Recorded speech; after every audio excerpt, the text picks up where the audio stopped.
যাই একটু পিয়ালির বাড়ি থেকে ঘুরে আসি, কতদিন ওকে দেখি না। একটু লিপস্টিক না লাগালে হয়, একেবারে টাচ আপ দিতে হবে। এটা আমার ফেভারিট লিপস্টিক। কত দাম এটা?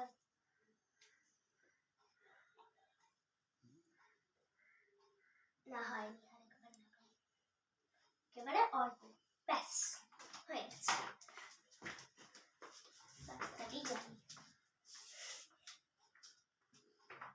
পিয়ালি, তোর কাছে তো অনেক শেডস আছে, একটা আমি লাগাই? হ্যাঁ লাগা, আমি চাই আসছি। বেশি করে লাগাই, আর কয়েকদিন চলে জানো। পিয়ালি নেই, সুযোগে একটা নিয়ে এইটা নিয়ে নি, এইটাও নিয়ে নি। মনে করে